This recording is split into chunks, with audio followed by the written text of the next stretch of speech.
Chicago and the Philippines.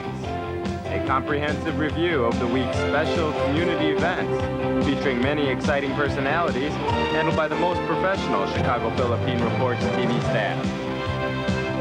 Good afternoon and welcome to the Chicago Philippine Reports TV, still the #1 Filipino show in the Midwest. I'm Girly Pascual. Welcome to our show. Today we have all the top stories from the Philippines. We also have what's happening in our own Filipino-American community of Chicago. We have interesting interviews led by our very own executive producer, Miss Veronica Layton. We have Bridget Cotero Carino. All these are coming up and more afterward from our sponsors. Please stay with us.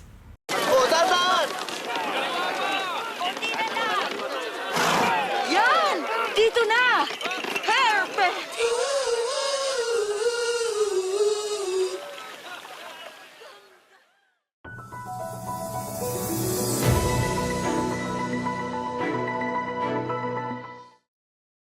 The Commission on Elections is determined to use the Dangdangla Elementary School in Bangued Abra as a voting center for the midterm polls despite the damage caused by Wednesday's fire. That's after an election officer in Bangued recommended the transfer of the voting center to a safer place. The Bureau of Fire Protection is still investigating the cause of the fire and how many classrooms were affected by the blaze. COMELEC Chairman George Garcia says about 70% of the voting center was destroyed. Fortunately, the automated counting machines had yet to be delivered to the polling place. Hindi po tayo lilipat ng polling place. Huwag po kayo mag-alala dyan, pa rin po kayo boboto. There are about 188,957 total registered voters in Abra. Out of that number, more than 35,000 are voters from Bangued. COMELEC says there are 24 voting centers in Bangued with 49 clustered precincts. Garcia has appealed to Abra voters to remain calm since contingency plans are in place to ensure elections on Monday will push through as scheduled. Garcia also says that while there are calls to place Abra under COMELEC control, the ANBAN has yet to make a decision since it still needs to assess the peace and order situation in the area and seek the recommendation of the local peace and security cluster. Meanwhile, COMELEC Task Force Baclas has filed several disqualification petitions against more than 20 candidates, including senatorial bet Eric Morales Martinez. Attorney Frances Arabe, head of Task Force Baclas, led a filing on Tuesday before the clerk of the commission. Garcia said the poll body will not proclaim candidates with pending disqualification petitions. Basta po may merit ang kaso, basta po mabigat ang mga ebidensya, ay hindi po namin ipoproklama yung mga kandidatong humaharap sa mga disqualification cases sa amin. Upang hindi kami mawala ng jurisdiction, hindi po ito parusa. Upang hindi po kami mawala ng jurisdiction, total nasa kapangyarihan po naman ng COMELEC. Garcia admits the commission may not be able to resolve all pending disqualification and election offense cases before May 12. The PNP has launched its National Monitoring Center, which is a hub that offers real-time situation on the ground to ensure the safe and orderly conduct of the elections. I want it to go down. No violence. We use all the means na pahinto po natin lahat ng violence. Walang dapat na killings. Make sure na talagang it will be the honest, orderly, and peaceful election.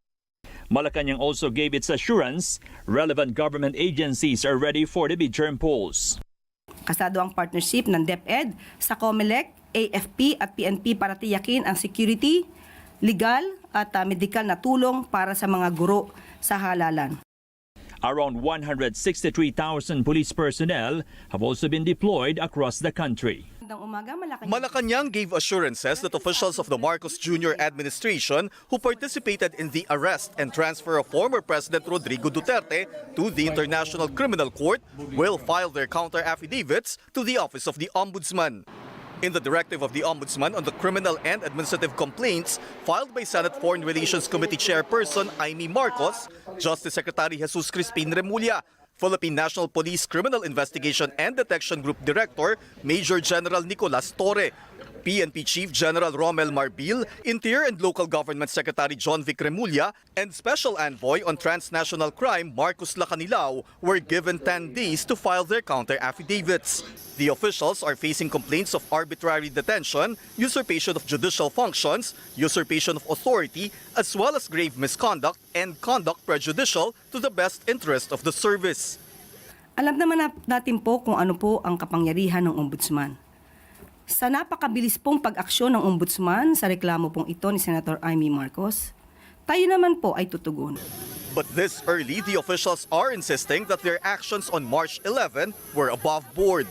The palace reiterated that Duterte's arrest was because of the continued cooperation of the Philippine government with the International Criminal Police Organization or Interpol. Sasagutin namin yung bawat issue na nilabas doon, na everything that happened was within legal bounds. Lahat naman yan according to law. Ang pamahalaan nagsukuman po kay dating Pangulong Duterte. Siya po ay kinukonsiderang isang akusado, isang suspect sa crimes against humanity, particularly murder, na ang nagsampa rin po ay kapwa Pilipino na di umanong biktima ng extrajudicial killings ng madugong war on drugs. Senator Marcos welcomed the decision of the Ombudsman to ask the officials to file their counter-affidavits. Pinalagay kong nakita ng ombudsman ang kasinungalingan at mga butas sa testimonya at kilos na lumitaw sa tatlong pagdinig ng Senate Committee.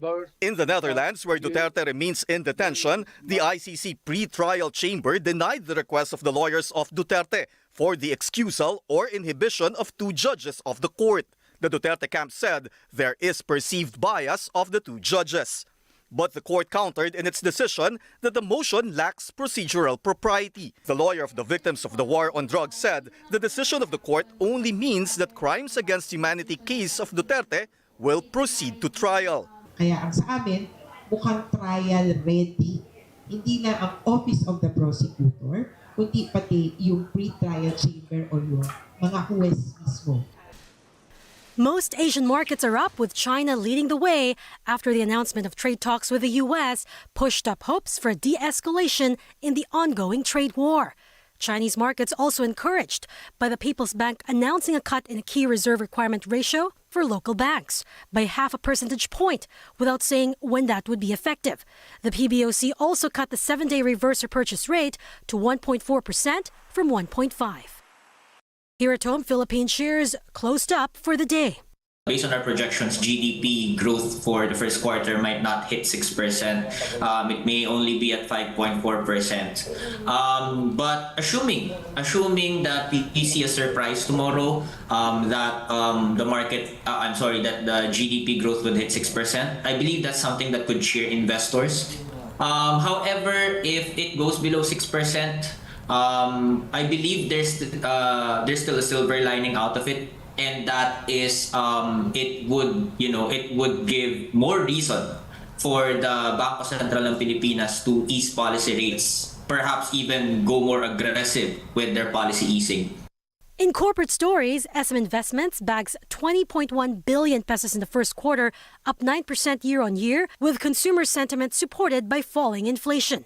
Meanwhile, MegaWorld kicked off 2025 with a strong performance, posting a 16% year-on-year growth in net income to 5.8 billion pesos in the first quarter. It notes, with more than half of its township developments in the provinces, the opportunity for expansion and growth is there.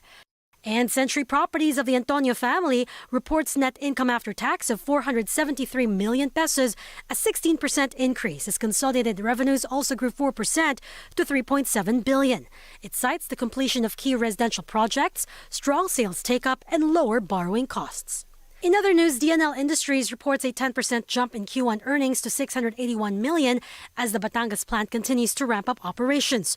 The specialty food ingredients and oleochemicals maker notes, while total volume for the quarter was up 33%, rapid increase in commodity prices tempered potential boost to earnings. And Integrated Microelectronics finally in the green in the first 3 months of the year, posting $3.3 million in profit versus a $3.7 million net loss in the same period the year before. The improvement is primarily due to better cost structure. And Century Pacific Food reports Q1 earnings grew 11% to 1.9 billion pesos as revenues rose 10% fueled by an upbeat branded performance. The company behind Century Tuna also reporting stable gross margin at 26.2%. And finally, Eusebio Tangco's DigiPlus delivers a strong Q1, more than doubling income to 4.2 billion, fueled by the strong performance of its flagship platforms and the contribution of new game offerings across Bingo Plus, Arena Plus, and Game Zone. Revenues climbed to 23.1 billion, up by 69%. The 47-year-old driver involved in a road crash at the NAIA Terminal 1 that left 2 people dead, including a 4-year-old girl, remains mum on the circumstances behind the tragic event. This comes after the driver went through online inquest proceedings before the Pasay prosecutor's office. Since the driver had no private lawyer, the public attorney's office provided him a counsel. But according to PAO, even with their lawyer, the driver is still tight-lipped and has yet to offer other relevant information. The owner of the SUV has not yet contacted the public attorney's office. Basta nag-rely na lang yung ating lawyer dun sa documents na pinadala sa kanya. Basta ang sagot lang daw niya mental block. Hindi naman natin pwede siya i-force to talk kung mental block nga siya The Aviation Security Unit has previously stated that the driver had just dropped off his employer at the airport. Walang sinabi kung anong klase siya, basta hardware driver siya, so hindi naman tayo pwedeng mag-assume kung yung hardware ba ay pag-aari ng may-ari ng SUV. Basta hardware driver daw siya. PAO gave its assurance the driver's constitutional rights will be protected. May mga rules and regulations tungkol dyan na siyempre kailangan mag-ingat tayo lahat sa paglalabas ng mga identity ng mga tao. Nasa batas ang karapatan nila. So, yung presumption of innocence. The driver is facing charges of reckless imprudence resulting in 2 counts of homicide, multiple physical injuries, and damage to properties. PAO notes the driver can still seek bail. Available siya kasi ang penalty lang niyan ay prison correctional in its medium and maximum period. Ang range niya ay 2 years, 4 months, and 1 day to 6 years of imprisonment. Dakpano adds they are open to assisting the victims of the incident if they need legal assistance. PAO is currently awaiting the inquest resolution from the Pasay prosecutor's office regarding the charges against the driver. Do you need to get your hands on some extra money right now? Maybe $25,000 or more? If you're a homeowner, now is a perfect time to get cash out. While homes in many neighborhoods like yours have gone up in value, you can use the money for anything. It's yours. You can buy an investment property, pay for college, pay off higher interest debt, or make home improvements. A cash out refinance is the perfect solution to get the cash you need.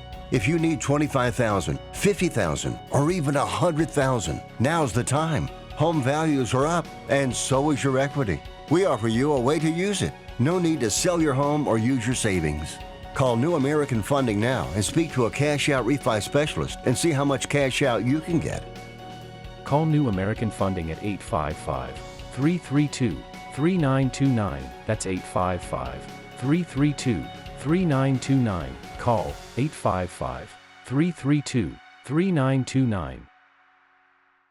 Via Times, vital news, vibrant views for the Filipino Asian communities in Chicago. Via Times for your most interesting and exciting reading and your party coverages. Via Times has very interesting columnists. You name it, Via Times has it. Law, Filipino news, dentistry, immigration, humor, serious opinions, health, beauty, mysticism, Bata Corner, showbiz, and intelligently written editorials. Call Via Times at 773-866-0811.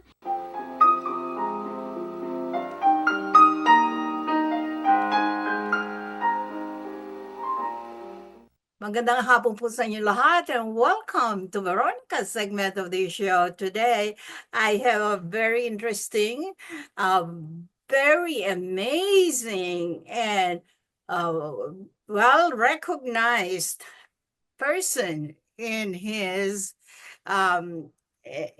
specific work that he's doing in his life. And this is, his name is Dr. Neil King. Hi, Dr. King. Welcome to our show. Thank you very much. It's a pleasure to be here, Veronica. All right. Dr. King is a heavyweight in what he's doing.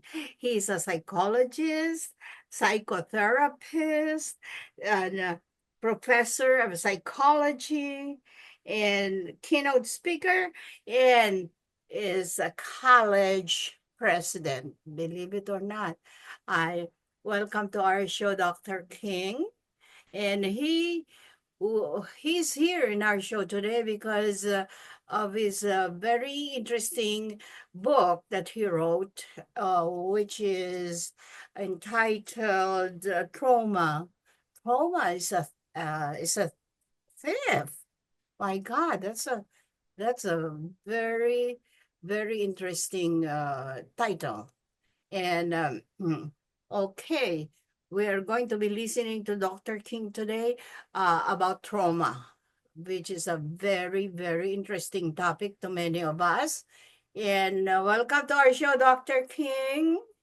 Thank you very much. Thank you for the invitation. It's a pleasure to be here. All right, okay. Well, you wrote this book that's entitled Trauma is a Thief. Okay, what when people talk about trauma, is something about that you really have to know and understand what really went on during the person's childhood. Am I right? There's so many kinds of trauma. My book talks about the effects of early trauma, childhood trauma, but of course, an adult can experience trauma in their life for the first time as an adult. So trauma doesn't always have to happen early in life. I see. It can also be experienced during the adult years. Correct. Saying. So, for example, people in Ukraine right now, people in Gaza, they may have been living happy lives before the war, and they're adults, and for the first time, trauma is changing their lives and, in fact, impacting their lives. You are right. You are right. All those things that are happening in our adult lives right now is really very very big contributing factors in trauma. Okay, well, Dr. King, why did you write this book? I wrote this book because I felt that as a psychologist, as a researcher, as an academic, I had skills to give a voice to the experience of someone who experiences trauma early in life and in the family, which is the emphasis. I came from a very disturbed family where my parents were alcoholics. My father was a pedophile, and a sociopath. There was physical abuse, sexual abuse, um, a lot of anger. Um, I'm the only one alive from my family today. So I felt a need to sort of tell the story in the hopes that other people can benefit from it, that people who haven't found their own voice as they try to recover from the trauma can benefit from hearing somebody with my background be able to tell the story and talk about it. Correct. And you studied it too, writing it, Yes. for sure. And I guess that's the reason why, well, your childhood background, I think that's the reason why you studied the psychology and psychotherapy. That really, isn't it? Absolutely.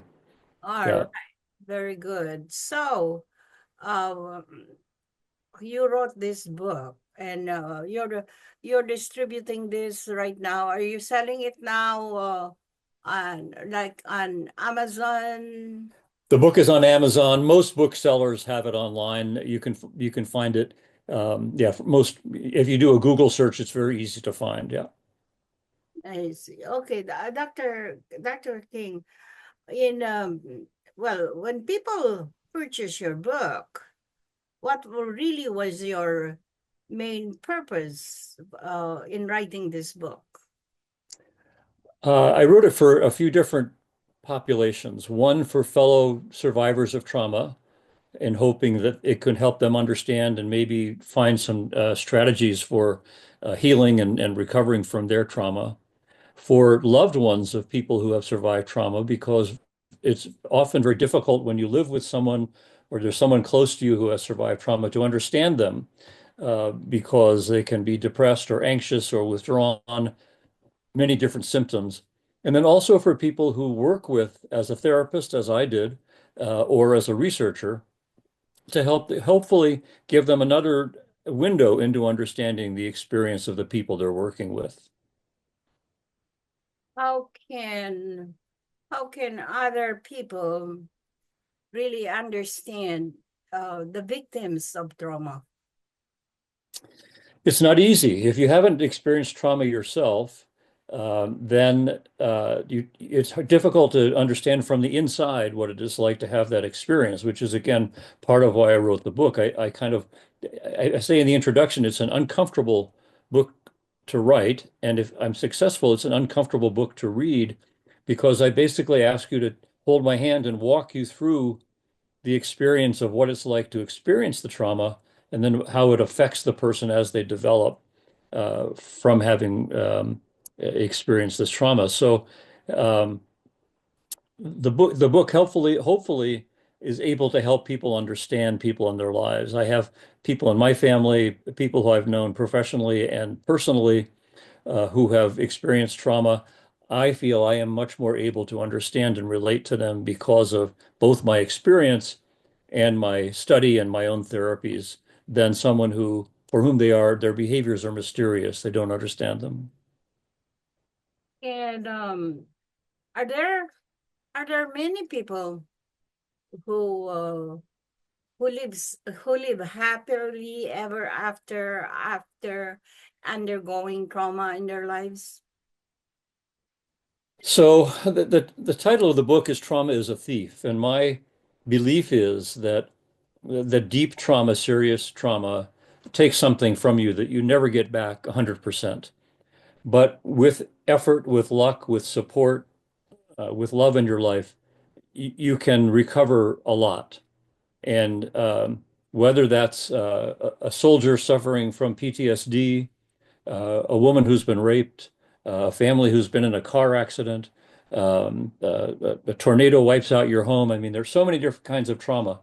And I mentioned at the end, here in Southern California, we've had criminal gangs from Eastern Europe and South America breaking into high-end homes and stealing things.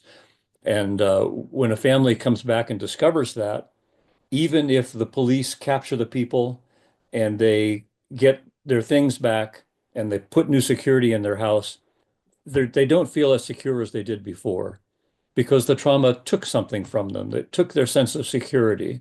They realize that there are forces outside that can compromise their safety. That way, you really can look at it as really a thief, like a thief in the night. Exactly. Right. Very good. Okay.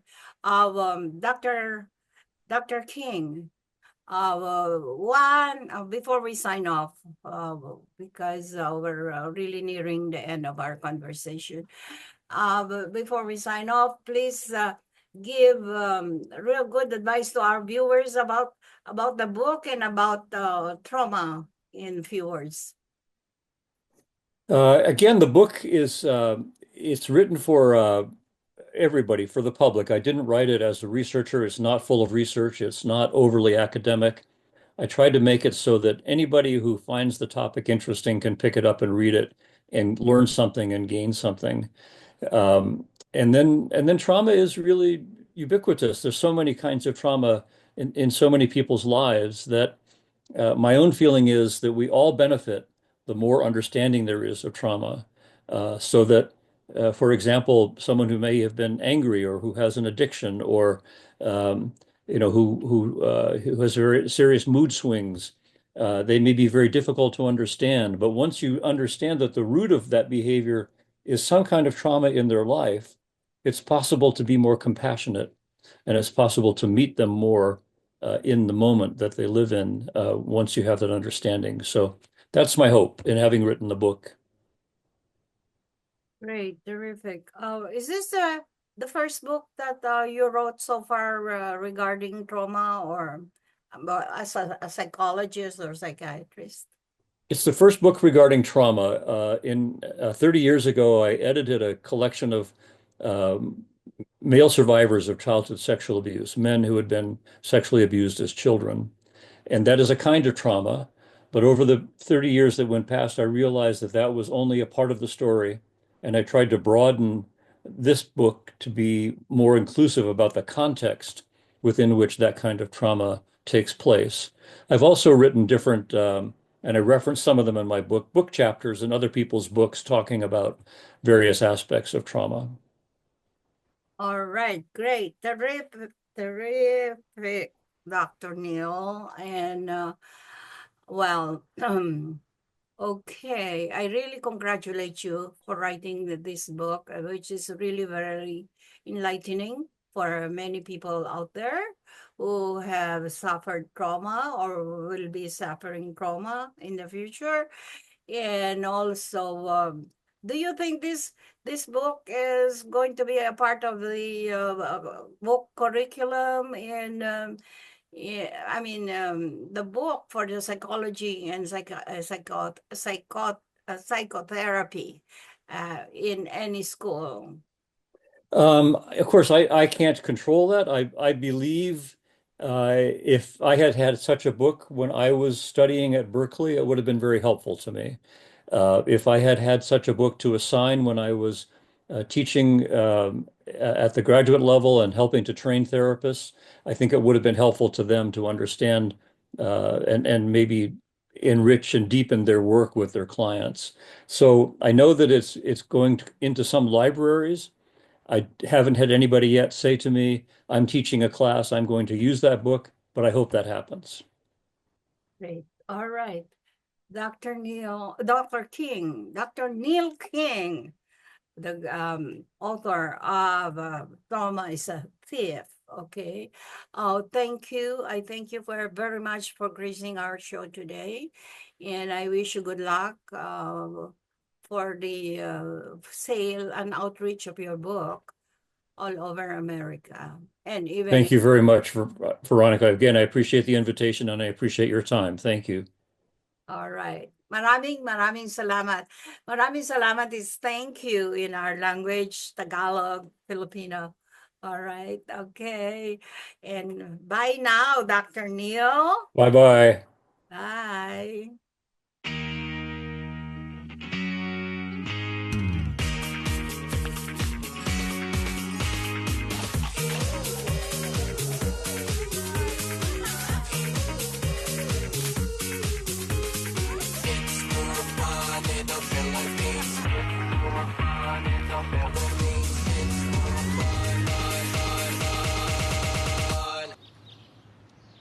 It's more fun in the Philippines.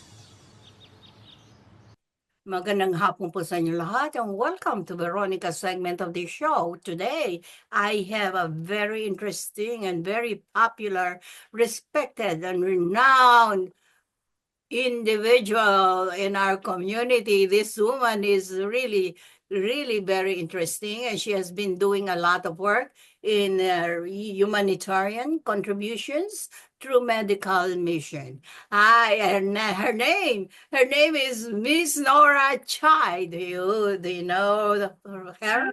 It's very Good afternoon, people. very popular. Good afternoon. We're all. Hi, Nora. Welcome to our show. Thank you for this. You have been around the community, the Filipino-American community of Chicago, and you are really doing a wonderful work out there serving the community. Thank you. And that work is as a medical missionary. Miss Thank you. Nora has been doing medical missionary work through the years. And let's hear from her because she's on her way to retirement, she's saying, and through all this work. Hi, Nora. Welcome to our show. Hi, Cprtv. Thank you for giving me this privilege to be interviewed about our project in the Philippines. Yes, Thank I'm you. very thankful that you are gracing our show today. Nora, okay, can you please share with us um, some of the exciting and interesting experiences that you've done through medical mission? Well, actually, this dream of being able to help marginalized kababayans started when after graduation, I worked at the USC Charity Hospital in the pediatric section of the hospital. And I saw the poverty and the need of the people because they didn't have money to cover the expenses in the hospital. And I promised that if I will be lucky in the future to have the kind of funding, I'll be able to help them. And that's how it began. My commitment with the Philippine Medical Association of Chicago started in 2005. So that would be 25 years. So I've been joining their mission through the years. And then, of course, I adapted other projects and we did outreach projects with my family members on a smaller scale. And it just, I guess, got bigger, better, and more fulfilling for the family. So, and the last one was actually after we had an accident in 2018, and I did promise because we were survivors that I would do payatas, which was in my bucket list, anyways, and Baseco. So I was able to do that. Baseco was this year in February 16, 2025. And I think promises that I gave out to friends that I would do the mission, it has been fulfilled. And I think that's going to be my last one because I'm already going to be 80 this year. Well, yes, because you've been doing it through the years, and maybe you are really getting sick. I mean, really tired of doing this. Oh, it's time for me to attend to our personal stuff, at home and even start downsizing, I guess, and start moving and make life simple. So professional, you are a nurse. Oh, yes, I forgot to You'll be mention working. that. You'll The be bachelor's working degree. as a nurse. And that's why you are doing a medical mission in Oh, your. yes, I forgot to mention that. Yeah, I have a bachelor's degree from University of Santo Tomas. And I did work throughout in the ICU, CCU area of, in nursing. That's what I primarily did with my profession. Anyways, but then I sort of just joined the registry when I married Fred, so I was just registry or part-time through the years. Maybe like working 2 days a week or once a week just to keep my license in order. All right. And so out of your retirement is when you thought of doing this philanthropic work actually. And and this is just for the Philippines or what? Have you done other countries for your medical missions? Not really. I was going to join the Bolivia group, but for some reason it did not happen. But my heart also was if I have to go to another country, I would rather go to the Philippines and touch different areas in the Philippines because we really, really need help. I mean, the people do need help as far as medical, surgical, even dental, even as simple as circumcision. There's just so much that the Filipino people can benefit from doing the mission in our country. I think you're still young to retire from what you're doing. Veronica, I'm gonna be 80 this year. You're still young. Yeah, look at you. You still look so pretty. We will still continue to contribute, participate, but nothing big anymore because this last one was actually our Thai medical, dental, and surgical mission, and it was really, you know, it was successful and it was really big. And but I was lucky because we had a lot of good, dynamic donors and volunteers. So I couldn't have done it without them anyway. So it was really very fulfilling and a good experience, a very good experience for the family members who joined us, which is our children and grandchildren. Yeah, you also So invite your children and in-laws, right? yes, yes, yes. Even our 4 years old was distributing goods, and she was just became a different person. She's usually throw a temper tantrum, but in the mission, none of that. She was going around distributing goodies, snacks, loaf of bread. She was just simply happy doing it. And she asked me if I'm gonna do the mission again. Not not that she knows what mission really means, but she did ask me if we can do it again. That's So very nice. A very good example to show your children and grandchildren how to help other people. And yeah, I hope so. I hope so. you have mentioned a little That they while. will continue that. Very good. So, anyways, yeah, it is a good feeling that, you know, actually the I always say the phrase, and Brian actually wrote it down in the book that they wrote for about the mission. And I would summarize it by saying, this mission, even if you do the medical, giving the medicines, or well, the dental, which is good, but the surgical is more of a life-changing procedure for the kids because of the cleft lip or upper palate or removal of the tumor. And the goods distribution for me is actually just temporary in the sense that you just give them a good day for one day. And I always say it's like a speck of light that we are able to give to our kababayans because their lives they're living is dark. They're in the dark. And but for the people, they really what do you call it, a yearning for like food. So that one day doing the goods distribution is like fiesta for them. And to me, it's like it's a speck of light that I give them to those lives who are in the dark. A lot of the children even go through garbage to look for food. So when you give them something good, like even simple carne norte, they'd say, sarap lola, kasi mas masarap kaysa sa basura. That I was told to me by a girl, and I always remember that. Okay. Okay.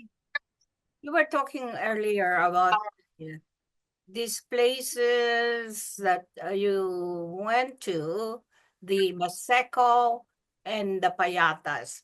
Can you please explain to our viewing audience what these places are in the Philippines? Okay, make it quick. Payatas is known as a Smoky Mountain. Payatas was a garbage dump, and it became so huge, like, well, it's like a mountain or mountain hill. And a lot of the people do live on the base of the garbage, or most of them would live on top of the garbage because that is their source of livelihood. They do recycling, and a lot of them just live on top of the garbage dump. So it was emitting methane, so that's why they called it Smoky Mountain. But one day it erupted and then buried a lot of people. From what I understand, 700 people were buried alive, and that is Payatas. The garbage now has been moved to Montalban, so they have cleared up that area and it's fenced. So I don't know what the project is going to be for that one. And then Baseco is actually, I really don't know the details, but it's called Bataan Shipping Engineering Company, which was started by the Marcoses. And I guess it was maybe a dockyard, a shipping, or I don't know, maybe Philippines was doing business in Asia, or maybe I was even thinking maybe that was the time they were doing something with Bataan project. And but then when Cory Aquino came into power, she sequestered the whole area. Then eventually, when the time for former President GMA, she sequestered, I'm sorry, Cory Aquino sequestered, and then GMA took it back and then opened up the area for our kababayans to be able to reside there. I guess I don't want to use the word squatter, but they were allowed to live there, for free. So there was an influx of a lot of people from the south, and it became a residential community. But it is now the biggest poor urban community in the Philippines, Baseco. Or they have port area and they have also Tondo. That's Baseco. Is there some kind of a kind of a hill or mountain that they built, or to live in? No, Payatas, no. It was all garbage dump. That's why it became parang, hindi naman mountain, but just, a big amount, tall amount, I mean, many garbage disposals from different places. And so it became like a hillside. Now, Baseco, no, there's no mountain, or it's not a garbage dump area, but it's more residential area that it was open for the people of the Philippines to stay for free. So people came all over from the north, actually marami from Mindanao and the Visayas area. And their daily living is by rummaging through the basura. Yeah, the Baseco people, I mean, sorry, Payatas people, yes. That was their livelihood. They went through the garbage, and then they'll collect like plastic bottles, can, paper goods, that's being recycled. And of course, a lot of them, because they're hungry, they do search for food, leftover. So narinig mo yung, ano bang tawag doon, where they get the leftovers and then they stir fry it and then they sell it, or that's their food for the day. I forgot the term that they use, but they collect all the leftover food, like extra food from, McDonald's, Jollibee. Oops, sorry, I'm mentioning them, but something like that. I think you know the term, but anyway, so that was their livelihood. I see. So, well, helping people like this, I'm sure really it makes a tug in your heart, and I really don't know how you could do it all these years, but must really be your humanitarian heart to be helping. Yeah, it started many years ago, and actually, I was able to involve the kids, and we did small scale outreach, doing Hospicio de San Jose orphanage, and I took them also to some poor areas like even Tondo, and we did also Gawad Kalinga, which is in Bulacan and Parañaque, and if I am proud to say that we were able to help and build 50 homes for the people dislodged from the river of Marikina. And they were transferred to Towerville, which during our time, I think it's Sapangpalay. And those things happen without plans. It just happened. I guess I was meant to go back there and do something, because I did go to Sapangpalay when I was in senior year of my nursing profession. Anyway. What tips can you give to our viewing audience, or for those people who want to follow your footsteps? Oh no.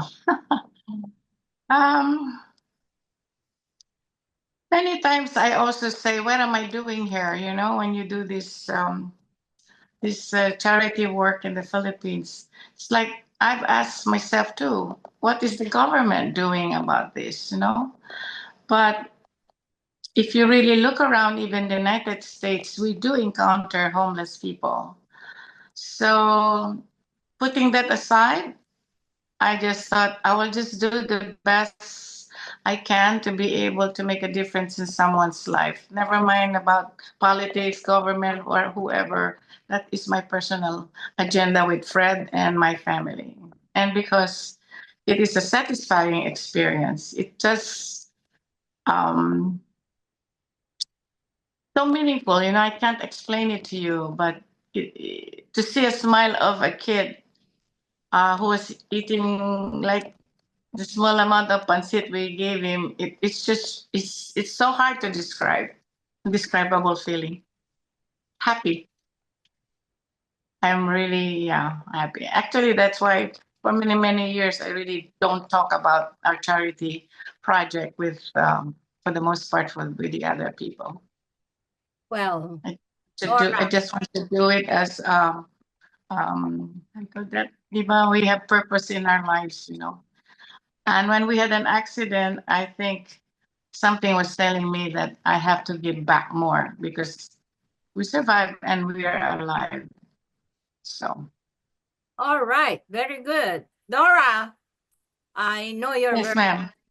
I thank you for gracing our show today. So we're running out of time, and I congratulate you for doing the good deed that you're doing for our the people of our community in the Philippines, and also I've heard that you're going to be the recipient of the humanitarian award in this upcoming. Oh, I don't know about that. I don't know if I will qualify. It's Congratulations okay. ahead of Reward time. or no reward, I will continue. I want to tell our viewing audience that Nora was a recipient of our the Viatime Cprtv Hall of Fame twice already, and the last one was she was the Woman of the Year for the Chicago Filipino Asian American Hall of Fame. All right, Nora, good luck to you and congratulations. Thank you for your friendship. Thank you. I'll see you soon. And more blessings for the coming years for you. More blessings for all of us. God bless. Thank you.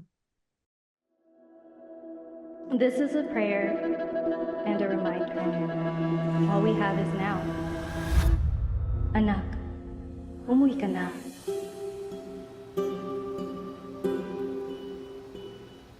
Worldwide this morning, growing concern over a growing health crisis. The World Health Organization has just declared that this is a pandemic. Hi. I can't hug you. Don't touch me. Over the last several days, we have seen peaceful demonstrations. Protests over police brutality continued here in Austin. Remember when you started going to college? You came home a liberal? Dad, please. That's what we do to you guys in this point. All these people that we never met and never will meet because of what had happened to them. It's just too much. The way that our family communicates is not necessarily, it's not great. What advice would you give for those of us that are struggling? Deal with it.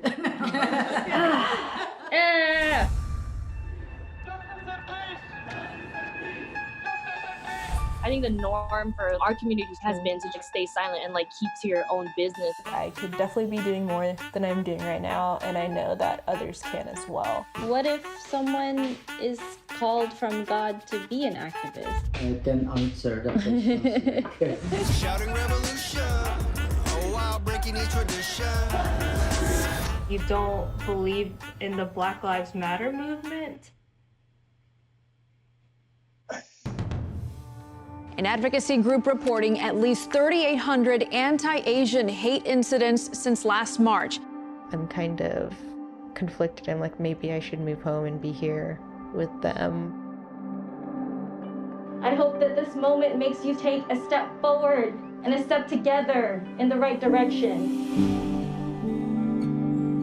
In order for a subject to not be taboo in our community, there always has to be like someone to start that conversation. You speak up for me when I can't speak up for myself.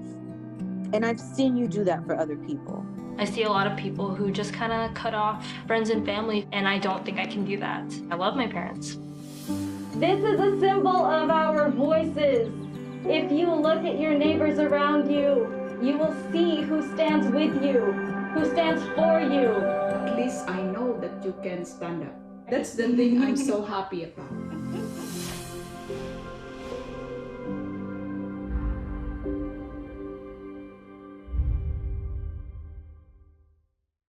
We would like to welcome all of you to Baladna Jewelry. We have a very big selection of 21 karat gold jewelry imported from the Middle East, from Dubai, Saudi, and Bahrain. And we have a very big selection of diamond. We offer free financing for 6 months, and we have a layaway system which you can leave your stuff for 3 months. We repair gold and we buy old gold. Welcome to Baladna Jewelry. Salamat po.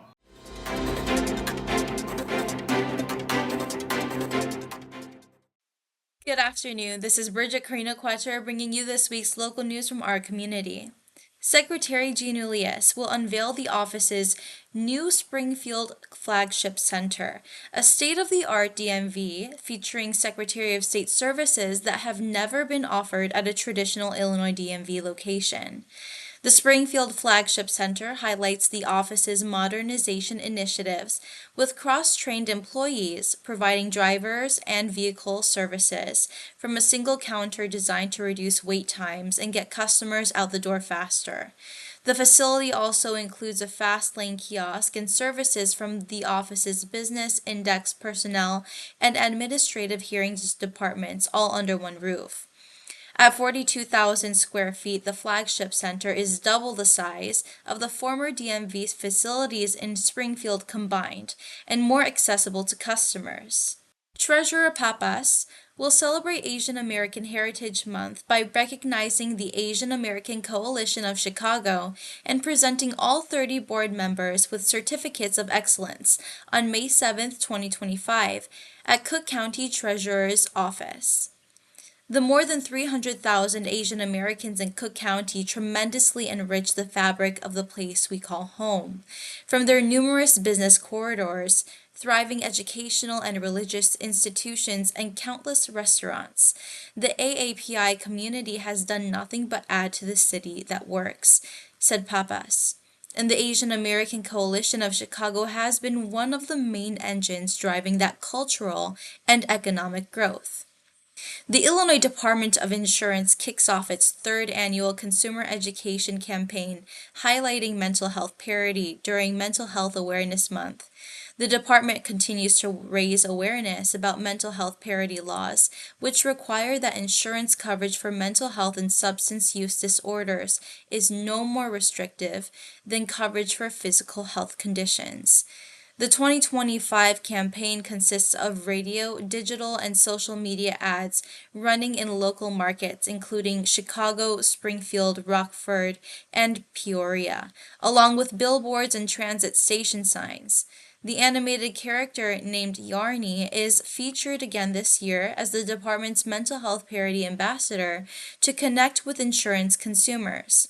We are engaging Illinoisans with ads, educational website videos, and outreach to ensure they understand what mental health parity is and how our department enforces parity laws to protect them, said IDOI Acting Director Ann Gillespie.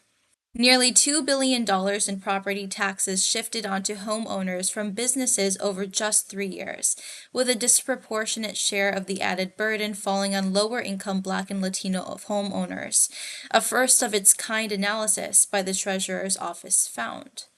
The shift largely resulted from the wide-ranging successes of businesses appealing property valuations called assessments that determine their tax bills. From 2021 to 2023, which covers a complete 3-year assessment cycle, business appeals shaved nearly $3.3 billion off the total amount billed to businesses across the county. More than $1.9 billion of that shifted onto homeowners. Although previous studies have documented how assessment appeals shift tax burdens, the Treasurer's Office study is the first to determine the resulting changes to the amounts billed to property owners. The Cook County Medical Examiner's Office is hosting its 5th Cook County Missing Persons Day to connect those who have long-term missing loved ones with resources and experts. Those whose friend or family member has been missing longer than 1 month will be able to file a missing persons report, submit DNA samples, medical records, pictures, and other records to aid in the search. Emotional support services will also be available to families. Missing Persons Day will be held on Saturday, May 10th, from 10 a.m. to 2 p.m. at the Cook County Medical Examiner's offices, 2121 West Harrison Street in Chicago. In 2024, OSFM special agents responded to 1,210 investigations and closed 59 cases related to arson with an arrest. The Office of the Illinois State Fire Marshal is raising awareness about the seriousness of the crime of arson during the 30th Annual Arson Awareness Week, May 4th through the 10th. This year's theme is Preventing Arson in the Wildfire Environment, a Community Approach. According to the United States Fire Administration, arson robs communities of its valuable assets, lives, and property. It destroys more than buildings. Arson can devastate a community, resulting in decline through increased insurance premiums, loss of business revenue, and a decrease in property values. The fire service can help communities reduce the occurrence of arson and reduce its devastating effect by making residents aware of measures to safeguard their homes, buildings, and property. That's all for today. Thank you for watching our news this week. This is Bridget. See you next time.